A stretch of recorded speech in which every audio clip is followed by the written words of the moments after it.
Glória a Deus. Meus irmãos, recebam todos a paz do Senhor. Quero tecer os meus agradecimentos, primeiramente a Deus. Aprovo, Senhor, retornarmos a esta casa. Estou muito feliz de rever irmãos, rever amigos e agradecer ao Senhor pela vida do pastor Carlinhos, missionária Débora. Mais uma vez deposita confiabilidade em mim. Meu muito obrigado. Uma honra, sinto honrado. Muito obrigado aos nomes dos companheiros, Magna Tribuna, os que estão em minha retaguarda, missionário Jonathan, muito obrigado pelo convite, me sinto honrado, muito obrigado de coração, que Deus em Cristo continue abençoando, parabenizando o santo ministério, este departamento, a peça teatral que foi apresentada aqui. Eu sou um pouco difícil de chorar, mas hoje lágrimas desceram, muito bem interpretado, muito bem elaborado.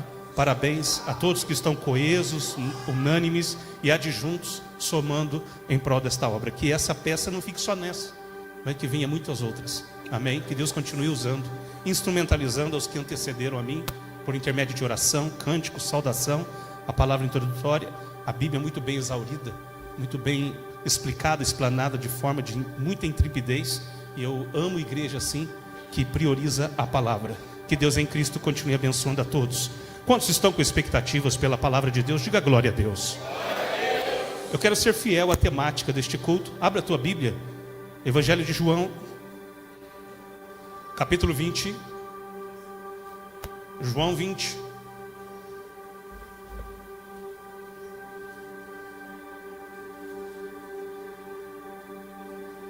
João 20, verso 11 ao verso 15.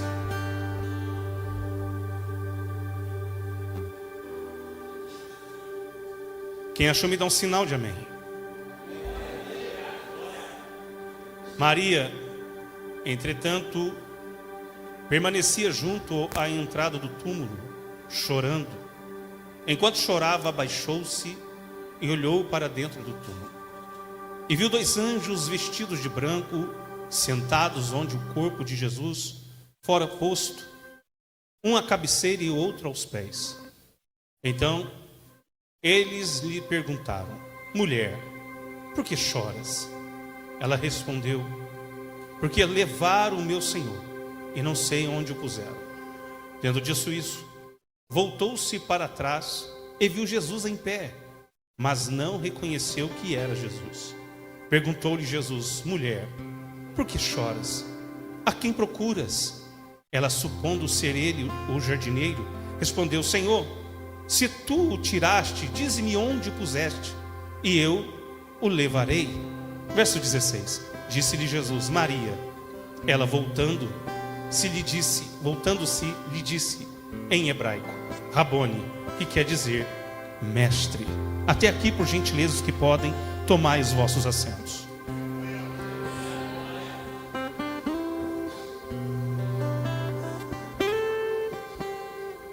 E me presentei com a sua atenção. Estamos diante de um texto muito conhecido, muito pregado, muito ouvido, até mesmo entoado, adorado.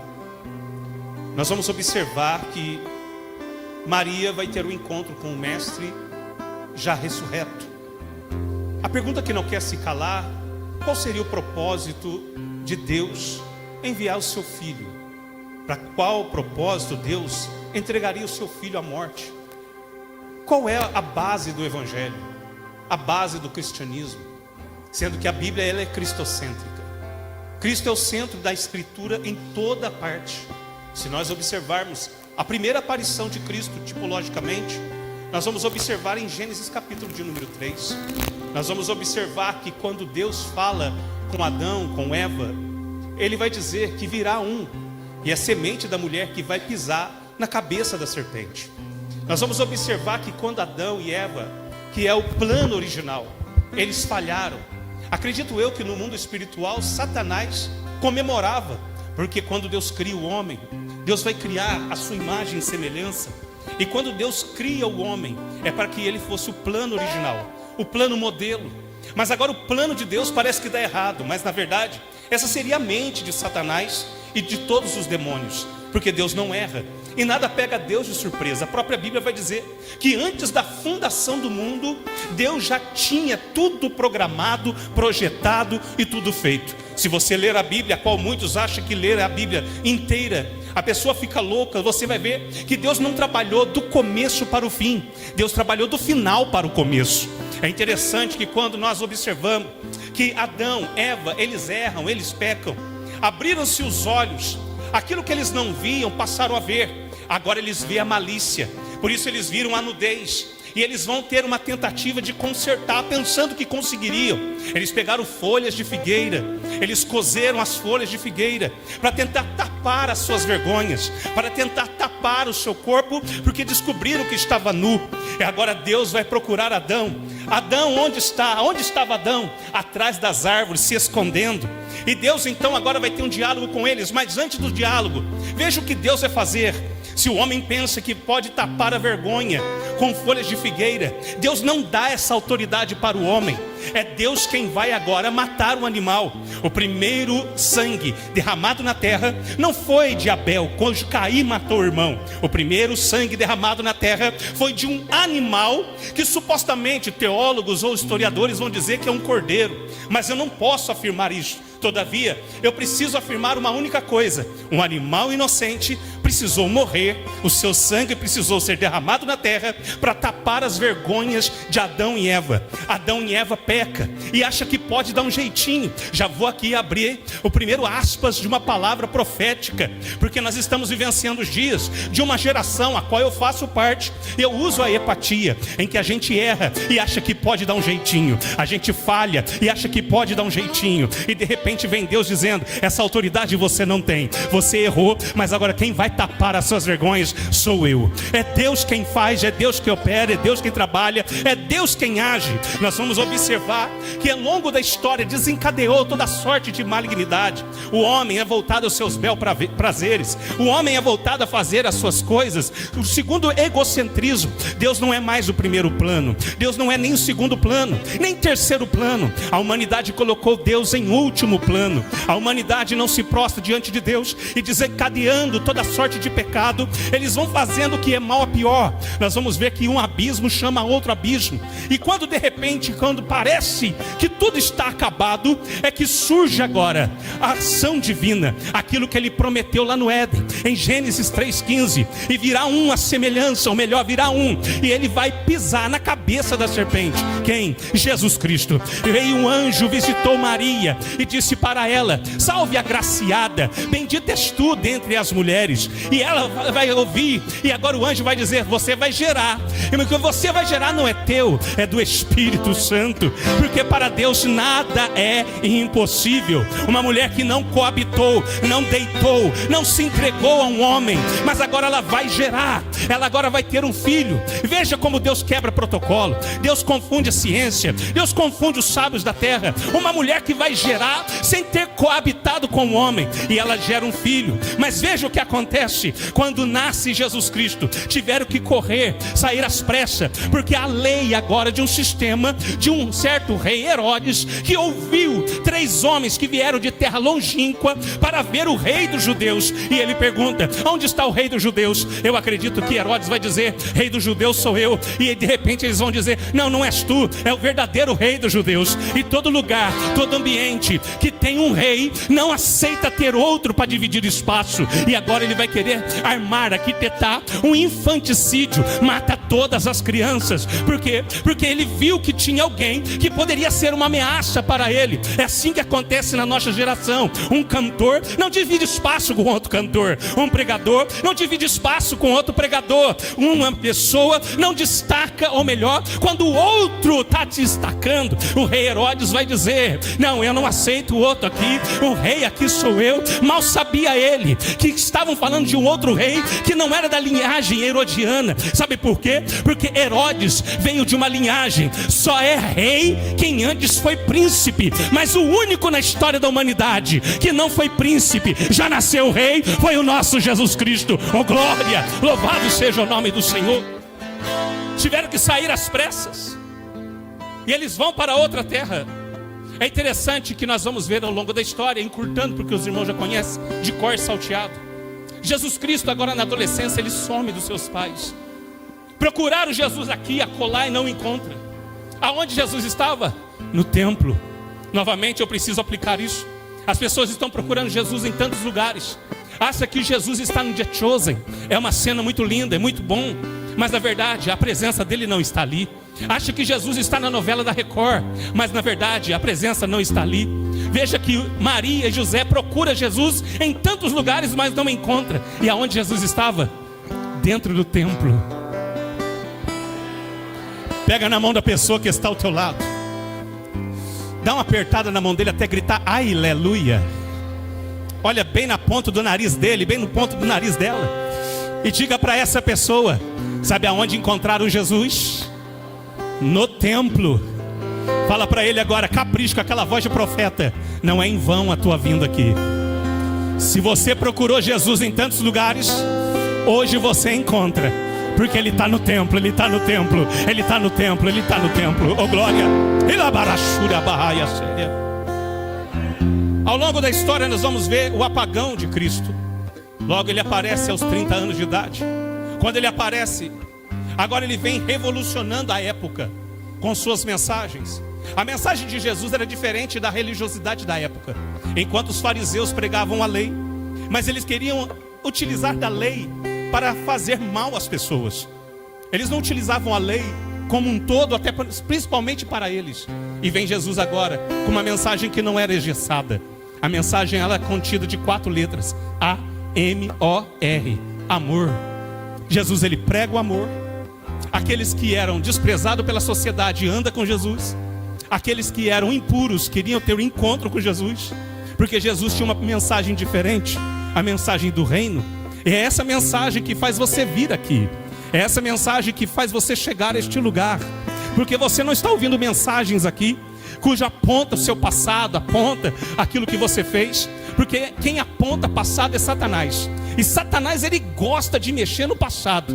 Você pensa que para chegar aqui no caminho pela adúltera, o diabo não me cutucou, não me afetou, não lançou seus dardos, não lançou suas setas agudas? É claro, porque eu estava meditando, dirigindo o carro, chorando, lembrando da mensagem, e o diabo de repente veio me acusar. Quem é você para pregar? Olha quanta coisa você fez. Você fez família chorar, você destruiu família, você era um traficantezinho, você era um ladrãozinho. Olha quem você era, o que você fez. Agora quem é você para pregar a palavra? Só que uma coisa eu preciso dizer, pela primeira vez eu tenho que concordar: o pai da mentira, ele falou a verdade. O meu passado é ruim, eu fiz família chorar, eu fiz tudo errado. Só que uma coisa eu tenho que esfregar na cara de Satanás: é que o sangue de Jesus me purifica de todo pecado. Aleluia, aleluia.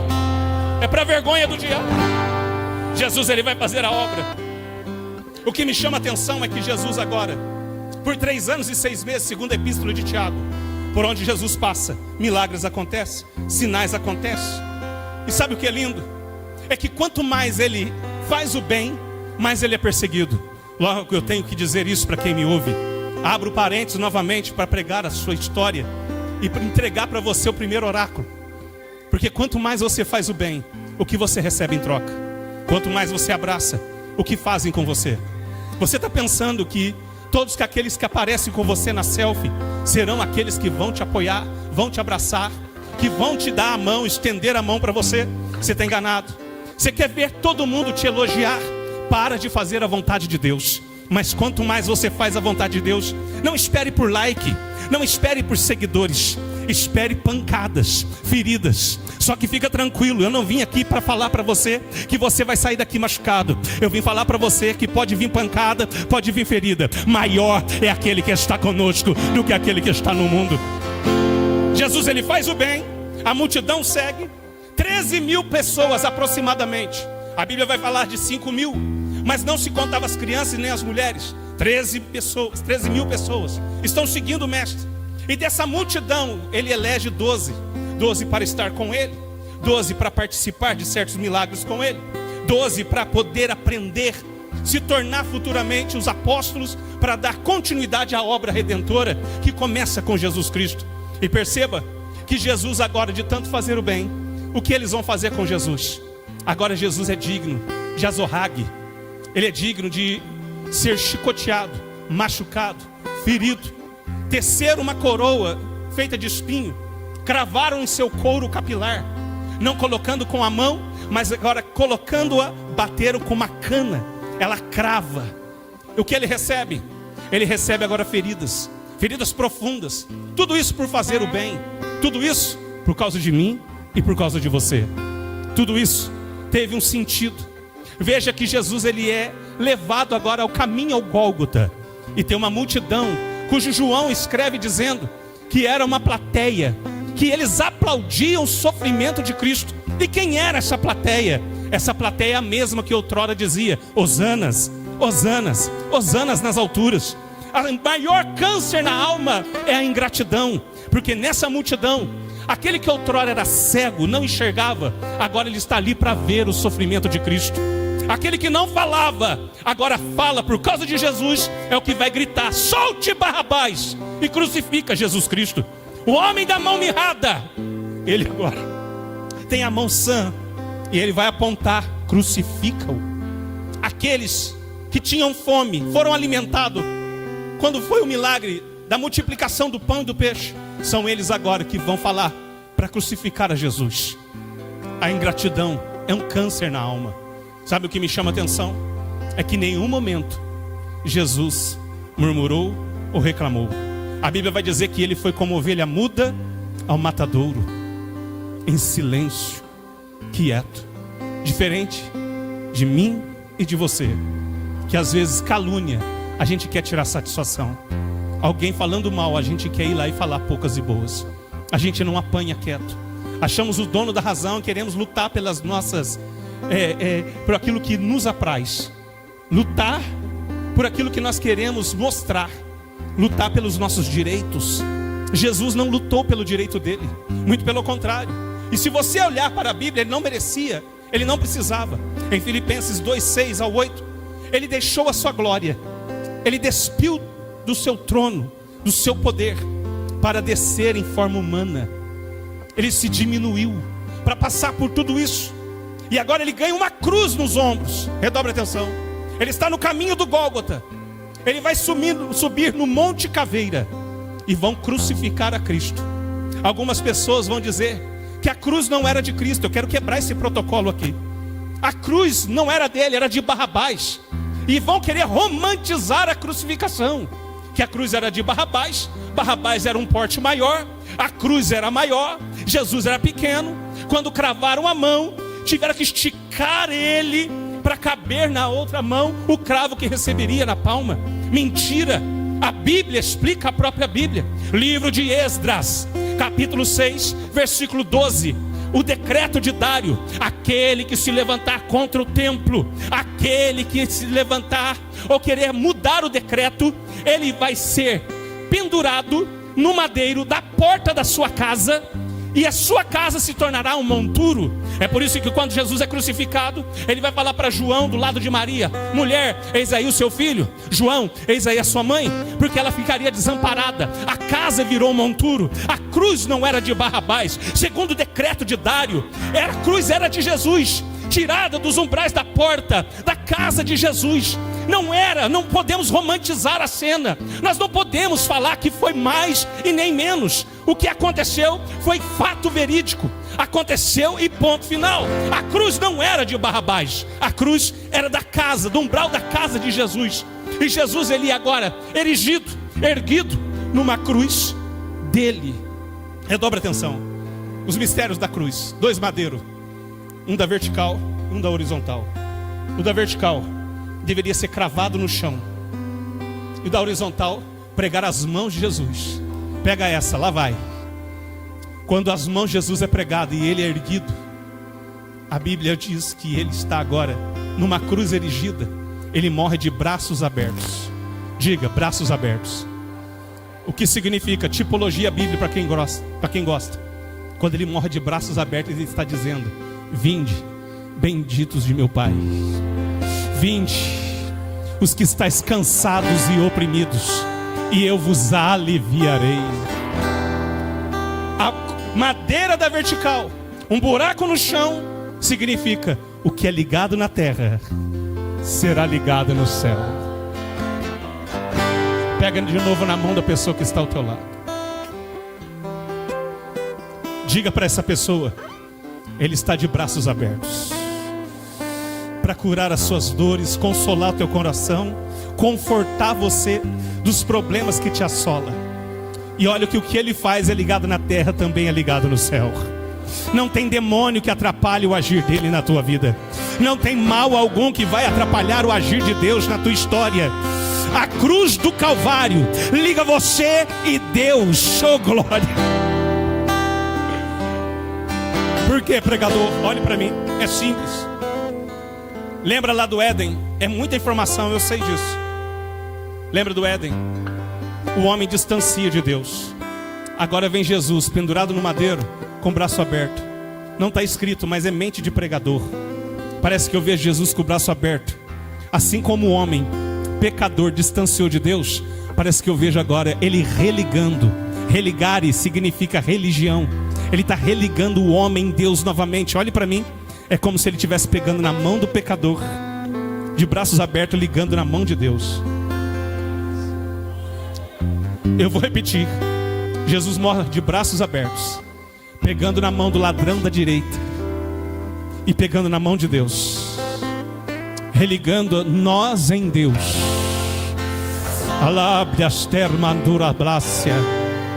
A cruz, ela nos trouxe para perto de Deus. Éramos nós pecadores, andávamos no caminho da senda de horror, no caminho da morte. Lembra onde você estava? Nos bares da vida, nas esquinas da vida, correndo de bandido, querendo te matar. Quantas foram as vezes que tentaram fazer você descer à sepultura? Facadas, tiro. Quantas overdoses? Quantas vezes você na madrugada, na balada, dançando, pessoas brincando com o seu sentimento, você se distanciando de Deus, mas de repente vem Jesus na cruz, segura na tua mão e segura na mão de Deus e dizendo: não está perdida, não está perdido, a história não vai terminar assim, não vai acabar desse jeito, eu vou fazer algo novo na tua história, eu vou fazer algo novo na tua vida. Tem gente que não está entendendo, mas eu vou explicar mais uma vez. Você está aqui, não é por causa de pregador, é a cruz que te ligou em Cristo. A cruz te liga no céu. Oh glória! O sangue é vertido. Mas sabe o que me chama a atenção? Não sei se você vai dar glória, olhe para mim. É que quando Jesus está na cruz, lá no templo, lembra do templo? O véu se rasgou.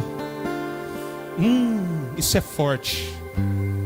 Porque muita gente interpreta. Eu vim para quebrar protocolo. O véu se rasgou para nos dar acesso ao Santo do Santo. Lá em Hebreus está falando de um Santo do Santo. Na verdade é o tabernáculo celestial. É o acesso ao céu. É a oração do Pai Nosso: venha o teu reino.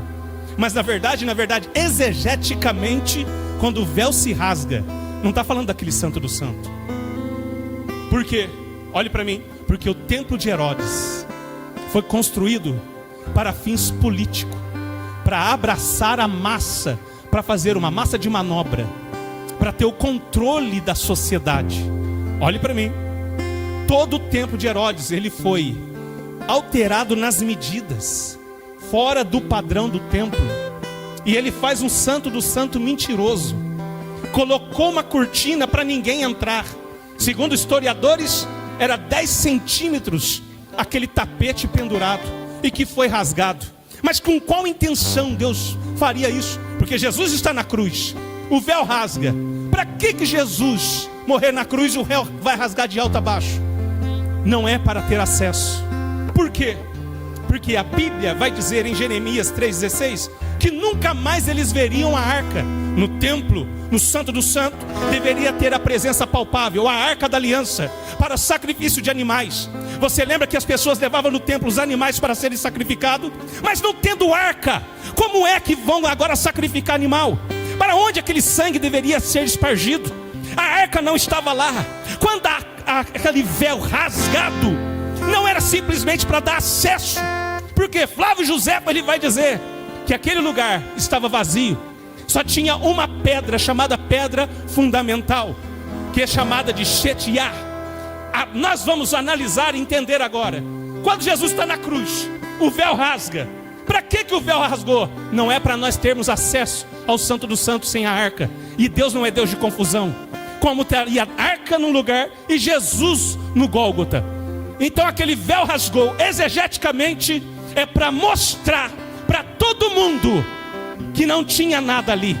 Por detrás do véu estava vazio. Então o véu não vai rasgar para eu ter acesso em lugar vazio. Mas pregador, se ali não está, aonde ele está? Na cruz, pendurado no madeiro. Mas pregador não cola. Por quê? Porque ele morreu e desceu da cruz e foi para o sepulcro. E nem no sepulcro ele está. E agora, pregador? Verdade, ele ressuscitou. Mas a Bíblia vai dizer que aonde tem dois, aonde tem três reunidos no nome dele, ele estará presente. Vou mais profundo ainda. Romanos capítulo 8, versículo 11. O Espírito que ressuscitou Jesus dos mortos habita dentro de nós.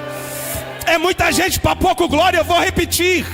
O véu rasgou para mostrar para todo mundo daquela época que aquele santo do santo era mentiroso. E eu vou profetizar: muitos véus vão se rasgar nesses últimos dias para mostrar para todo mundo que tem muitos lugares que na verdade não tem presença, está vazio. E aonde ele está? Ele está dentro de você, ele está dentro de mim, ele está dentro de ti. Quem está sentindo a presença dele?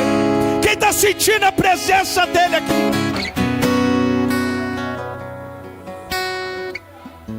Entenda uma coisa: quando Adão peca, ele se esconde aonde?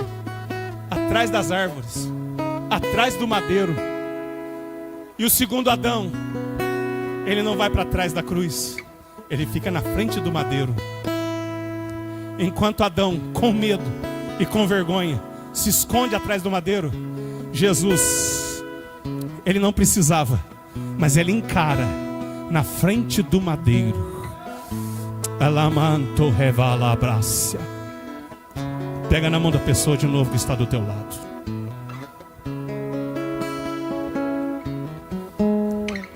E diga para ele, diga para ela: quando Jesus nasce, colocaram ele numa manjedoura, mas a manjedoura está vazia. Crucificado, colocaram ele numa cruz, mas agora a cruz está vazia.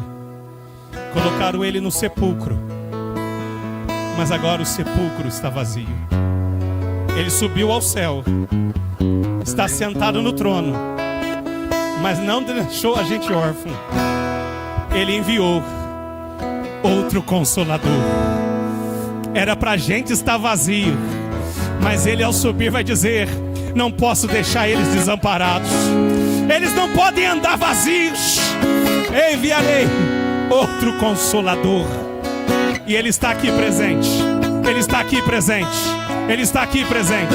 Ele está aqui presente. Ele está aqui presente. Ele te trouxe aqui. Ele te cura, ele te sara, ele te levanta, ele te anima, ele te elege, ele capacita, ele te unge. Ele faz. E quem crê nisso, levante a mão para cima e dá um brado de glória. Aleluia. Aleluia. Olhe para mim. Maria, ela é corajosa. Muita gente fala mal de ministério feminino. Muitas pessoas vão dizer que na Bíblia não pode, que a Bíblia pode. Eu acredito em ministério feminino. Primeiro que o texto vai dizer que homens estavam escondidos. E é uma mulher que vai buscar Jesus na porta do sepulcro. A primeira pregadora da ressurreição não é um homem, é uma mulher. Porque se homens não fazem, as mulheradas agora vai dar glória. Porque se os homens não querem fazer, tem mulheres que estão aptas a fazer. Vai lá e diga para os meus irmãos: a primeira pregadora da ressurreição é a mulher. E sabe o que me chama a atenção? É que quando Jesus vai falar para ela, por que buscai dentre os mortos? Mestre, Rabone, ela reconhece.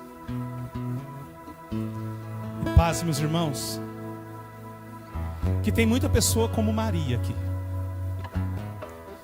que os sonhos estão mortos, projetos estão mortos, e não consegue enxergar Jesus na situação. Tem muitas pessoas aqui que estão terrivelmente tristes, porque tem hora que parece que Jesus desaparece, parece que Jesus não está mais em cena. Maria, ela ouviu toda a pregação, mas depois ela própria vai se entristecer. Aonde está o Mestre? A tristeza faz a gente ficar com cegueiras espiritual ao ponto de Jesus estar perto, mas não reconhecer a pessoa dele. Tem pessoas aqui que adentraram essas portas, que estão na mesma situação. Parece que Jesus está distante. Parece que Jesus morreu, foi embora e não vai voltar mais. Parece que Jesus não está na família. Parece que Jesus não está no casamento. Parece que Jesus desapareceu. E às vezes fica com uma sede em querer encontrá-lo. Ela vai dizer para o jardineiro: diga onde ele está. Sabe o que é triste? Olhe para mim. Procurar por pessoas que na verdade ela não reconhecia Cristo. Ela pensa que Jesus é um jardineiro. Ela procura pelo jardineiro onde ele está. E era o próprio Cristo que estava frente a frente com ela. Às vezes Jesus está aí, perto de você, mas você está procurando resposta de outros onde ele está. Porque a tristeza consome a tua fé, ela vai dilacerar a sua crença e até mesmo vai te deixar insensível ao ponto que Jesus está tão perto, mas na tua fragilidade parece que ele está distante, que ele te abandonou, que ele te deixou. Tem hora na nossa vida que a gente se encontra em quartos escuros ao ponto de querer a morte, porque acha que todos viraram as costas, inclusive Deus. Tem hora que a gente se refugia em cachaça, em maconha, em cocaína, no crack, achando que todos abandonaram, inclusive Deus. Quantas pessoas estão dizendo: eu prefiro a morte, eu não sou digno do céu, porque quanta coisa eu fiz, Deus não é comigo. E está aí, ó, pertinho de você, dizendo: porque você está buscando entre os mortos? Eu estou vivo para te dar vida, apagar esse seu passado, anular toda a sua dívida, porque ele disse: tetelestai, está consumado. Sabe o que ele está querendo dizer? A dívida já está paga.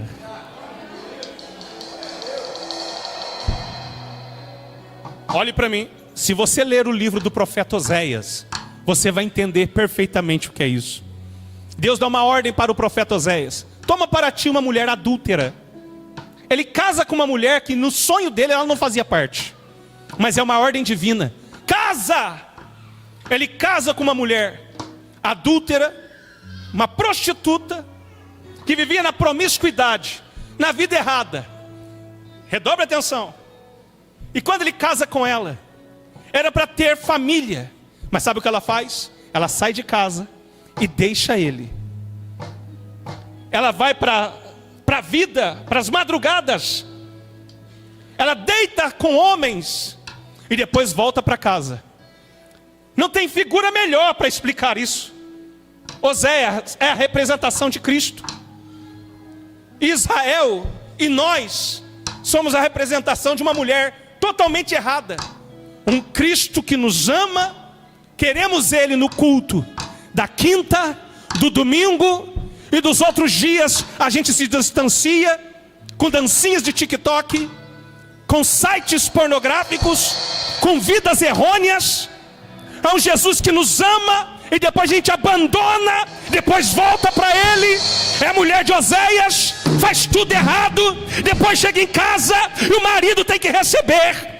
É uma mulher ingrata, tinha um amor que não é correspondido. E sabe o que acontece? A história vai dizer, segundo o versículo do livro de Oséias, que ela vai sair e Oséias fica com as crianças. Vai vendo. Ela tem um amante, e esse amante agora olha para ela e vai dizer: vou ganhar um trocado. Pega ela e leva ela para a escravidão. Redobre a atenção. Ele vai leiloar. Ela vai para o leilão. Aquela multidão em praça pública, ele traz ela como escrava e vai dizer: quem quer comprar isso? Oséias procura pela mulher e não a encontra. E de repente, de longe ele a avistou no meio da multidão sendo leiloada. Sabe o que Oséias faz? Volta para casa, pega todo o dinheiro da economia, redobra a atenção, o saquetel de moedas, e vai para a praça pública com aquele dinheiro. O homem leiloando e Oséias só observando, e ela toda envergonhada. Eu e você, tipo, o que eu estou fazendo aqui? É a minha escolha. Eu não era para estar aqui. Eu vim porque eu tomei decisão errada. E sendo leiloada em praça pública. De repente, último lance. Quem dá mais? Oséias levanta a mão e dá um lance que ninguém daria naquele dia. Eu dou tanto. O homem que a escravizou dá uma gargalhada. Para que tanto valor para algo que não vale tudo isso? Ela é sua. E Oséias, está pago. A mulher de Oséias não olha no olho dele. A mulher de Oséias não consegue encará-lo. De cabeça baixa, envergonhada, ela vai dizer: porque você fez isso? Você é o meu marido pelo dote. Eu sou sua. E agora você não gritou que eu era sua. Você me comprou, pagou o preço que pediram por mim e deu um valor absurdamente ainda maior para que isso ficasse com as moedas. A história vai dizer que Oséias responde: você já era minha, mas se fosse para comprar você por 10 vezes, eu compraria. Você errou, mas continua tendo valor. Você falhou, mas continua tendo valor. Para o diabo nós temos preço, mas no céu nós temos valor.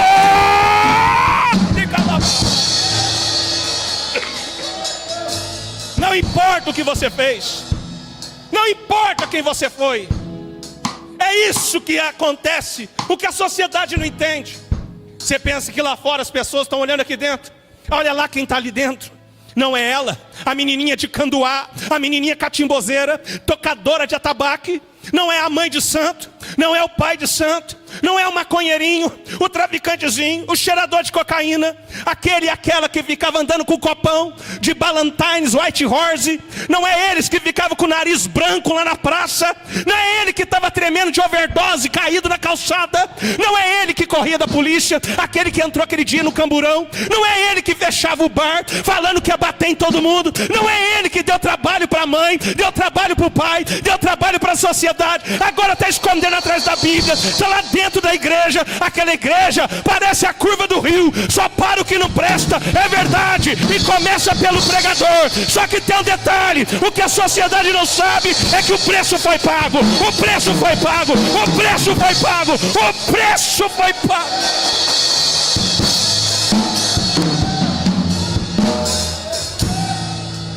É por isso que a Bíblia diz que nós somos mais que vencedores. Eu vou repetir. Você consegue entender isso? Você e eu somos mais que vencedores. Você sabe o que é ser mais que vencedor? Vou te explicar. Vencedor é aquele luta e vence. Mais que vencedor não precisou lutar, alguém lutou por ele. Eu vou repetir: vencedor é aquele que guerreia e vence, é vencedor. Mais que vencedor, eu não fiz nada. Ele guerreou por mim, Ele fez por mim, Ele morreu por mim, mas ao terceiro dia, Ele ressuscitou, está entre nós. E quantos crê, levante a mão e dá um brado de glórias a Deus. E aqui eu quero encerrar a mensagem e dizer algo para você. O que, pregador? Talvez o mais interessante da história. O apóstolo Paulo vai escrever a carta aos Romanos, capítulo 8, versículo 11. Que ele está sentado na destra do Pai, mas o seu Espírito habita dentro de nós. E para nós que somos pentecostais, isso é absolutamente a Trindade. Mateus capítulo 4 prova a Trindade. Jesus, seu Filho, está no Rio Jordão, em forma corpórea de pomba, é o Espírito Santo. E uma voz bradou do alto: esse é meu filho, a quem me comprazo. Os três em um único episódio. Trindade. Pasme. Olha o tamanho do nosso Deus. A Bíblia vai dizer que Ele é tão grande que Ele pega toda a água do oceano da terra na concha da palma da sua mão. Diga: Deus é grande. Ele é tão grande que a Bíblia vai dizer que Ele está sentado no trono e a terra é escabelo para a planta do seu pé. Diga: Deus é grande. A Bíblia vai dizer que Deus é tão grande que Ele conhece a cada estrela e chama cada uma pelo nome. Diga: Deus é grande. Deus é tão grande que Ele sabe quantos fios de cabelo tem na sua cabeça. Tem uns que não vai nem ter muito trabalho de contar, que é o meu caso. Mas Ele sabe. Diga: Deus é grande. Lá vai um Deus tão grande, tão grande, tão grande, que se faz pequeno para morar dentro de mim e dentro de você. Para Deus não há problema diminuir, mas a gente não quer. Deus se torna tão pequeno e às vezes a gente quer se tornar grande, até maior do que Ele. Mas agora eu preciso te dizer: quem éramos nós para receber um tão grande e valioso tesouro? A presença do Altíssimo, a presença de Deus. Sabe essa pessoa que está ao teu lado? Se você olhar para o estereótipo, você vai ver os defeitos. Você vai ver tantos problemas. Diga para essa pessoa que está ao teu lado: tu é chato. Tu é difícil de lidar. Ó, tem gente que está dando lugar agora. Aproveitou, hein? Aproveitou o momento para falar o que sempre queria. Já que você queria, diga para essa pessoa: você é chato de galocha. Como você é difícil. Agora fala para ele: só que os problemas que eu vejo em você, Jesus viu qualidade.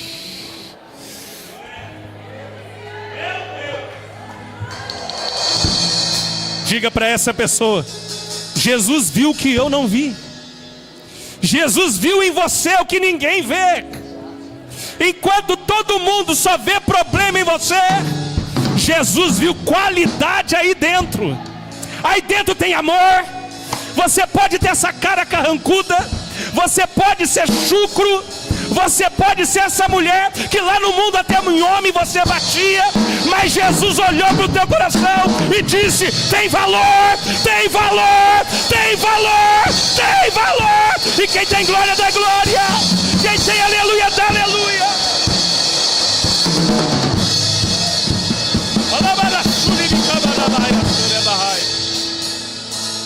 Se coloque sobre seus pés.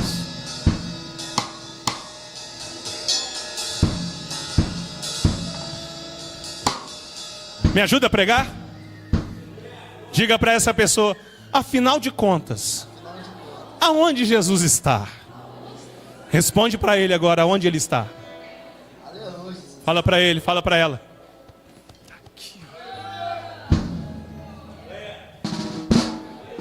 Eu provo para você que Jesus está aí. Quantas vezes você pensou em parar? Quantas vezes você pensou em desistir? Quantas vezes você pensou em retroceder? Quantas vezes você pensou em recuar? Quantas vezes você pensou, não é para mim? Agora você está pensando que você chegou até aqui pela sua força? Você está enganado. Não é pela tua força. Não é a sua intelectualidade. Não é o seu jeitinho brasileiro. Sabe quem te trouxe aqui? Foi Ele. É por causa dEle. É por causa dEle que eu estou vivo. É por causa dEle que você está vivo. Em Deuteronômio está escrito: se não for Deus, nem da cama a gente levanta. Ele te dá o fôlego de vida. Ele te dá oportunidades. Ele te dá estratégias para sair de tantos problemas que você mesmo entrou. Ele cura você das enfermidades. Ele enxuga as suas lágrimas. Ele conforta o teu coração. Quanta coisa Jesus fez e passou por causa de homens e mulheres imperfeitos. O plano original errou. E a Bíblia vai dizer que todos pecaram e destituídos foram da glória de Deus. A gente não merece, mas Ele nos trouxe aqui só para dizer para mim e para você: ainda tem promessa. Parece que eu estou distante, mas eu estou pertinho de ti. Nos momentos mais difíceis, que você mais chora, eu não te abandono. Se eu estive com Daniel dentro de uma cova de leão, porque não estaria contigo na madrugada que você está acordado. Se eu estive com aqueles que estavam dentro de uma fornalha, porque eu não estarei contigo dentro daquele quarto escuro em que você chora e pranteia. Se eu estive com o povo que eu elegi no deserto, e eu supri as necessidades deles, porque eu não estarei contigo no momento do choro e da dor, e que todos viraram as costas. Se eu te escolhi, te trouxe até aqui, por que te abandonarias? Por que te deixarias? Coloca a mão na altura do teu coração. Calamanto revalabrácia. Por que retroceder agora? Se Jesus foi louco de morrer por nós, sejamos loucos de viver por Ele. É a sua escolha. Nós somos a mulher de Oséias, que o abandona. Os dias que não tem culto, a gente vai para outros caminhos. Fazemos aquilo que não é agradável aos olhos do Senhor. Depois voltamos para casa, falamos que amamos. A gente se derrama, mas depois nos dias, a gente está lá fora, fazendo outras coisas. E quando a gente vê Ele, a gente fica até com vergonha do que a gente faz. Mas Ele vai dizer sempre: não importa quem você é, não importa o que você fez. E se fosse para eu comprá-la por 100.000 vezes, eu estou disposto. Só que tem um detalhe: o sacrifício na cruz é um só. Ele não comprou, não pagou o preço com moedas. Foi com sangue. Jesus deu, por amor de nós, aquilo que no céu não tinha. Eu vou falar. Deus, em João 3,16, deu seu único filho. E Jesus deu o que no céu não tinha. O que não tinha no céu? O sangue. Ele veio e se fez homem. E eu preciso abrir aqui a sua visão e te dizer: agora olhe para mim. Quem matou Jesus? Responda. Quem matou Jesus? Não foi os romanos. Não foi os judeus. Não foi os soldados. Sabe quem matou Jesus? O amor. João 3,16. Deus amou o mundo de tal maneira que deu o seu Filho. Por isso que a gente não pode romantizar a crucificação. Porque essa história não foi Shakespeare que escreveu. Não foi Raquel de Queiroz quem escreveu. Não foi Carlos Drummond de Andrade que escreveu. Foi o próprio Deus. Sabe quem matou Jesus? O amor. Amor por quem? Por você. O que você tem de tão importante ao ponto de Jesus morrer por amor de ti? O que a gente faz? O que você tinha para entregar para Ele? Você não tem ouro, você não tem prata, você depende dEle. Ele entrega a vida, e agora o que você entrega para Ele? A gente quer tanto de Deus, mas a gente não faz pela metade para merecer. Às vezes a gente vem para o culto, dá metade de um aleluia, a metade de um glória e acha que é o suficiente. Ele deu a vida.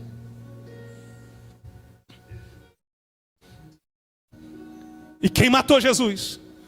O amor. E esse amor está sendo recíproco.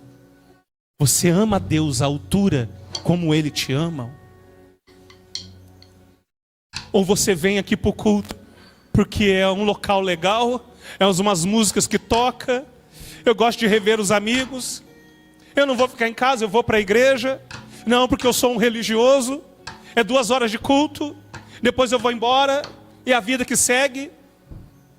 E o amor? E o amor?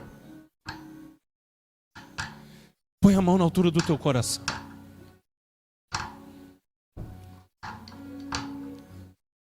Se fosse para você entregar o seu melhor, você entregaria a Ele? Ele não é açougueiro, Ele não quer o seu coração. E vou te dizer mais. Ele não quer muito de você. Ele quer tudo de você. Os seus 90% não serve. Os seus 95% de entrega não serve. É 100% de entrega. Sabe aquela pessoa, se Jesus esteve disposto de deixar o trono, a glória, por que eu não vou deixar a maconha para servi-lo? Se Ele deixou a glória, o trono, o céu, por que eu não posso abandonar as coisas ilícitas por amor a Ele? Ele deixou tudo e não tinha necessidade. Por que agora eu estou encontrando trabalho de renunciar e abandonar algumas práticas? Na verdade, sabe por que você faz isso? Eu faço isso? Porque a gente não encontrou com esse amor ainda. E esse amor está aqui, ó, pulando na sua frente. Eu te amo. Além de te amar, eu vou fazer maravilhas e prodígios, porque eu não despeço ninguém de mão vazia. Sabe o que Jesus está querendo dizer? Não caminha sozinho, não. Me convida para andar do teu lado. Sabe o que Jesus está falando? Eu sei do teu problema, mas eu quero ouvir a tua voz. Eu sei do que te aflige, eu sei por que você chora. Eu poderia fazer, mas eu quero ouvir você me convidando. Faz parte da minha vida. Faz parte da minha história. Na minha força eu não consigo. E Jesus dizer, não precisa fazer força, porque essa peleja não tereis que pelejar. Eu vou entrar nessa batalha, nessa guerra por amor de ti. Eu vou restituir tua família, eu vou restituir seu casamento, eu vou te dar saúde, eu vou entrar nessa causa, eu vou enxugar a tua lágrima. Não tem problema, onde você entrar, eu entrarei contigo. Ainda faço uma promessa, se passar pelo fogo, o fogo não vai te queimar. E se você passar nas águas, elas não submergirão. Mas me convida para caminhar contigo. Me chama. Eu te amo, mas seja recíproca. Fecha os olhos. Fecha os olhos. Fecha os olhos. Convida Ele agora para fazer parte da tua vida. Vai procurar um morto ou vai procurar um Jesus que está vivo?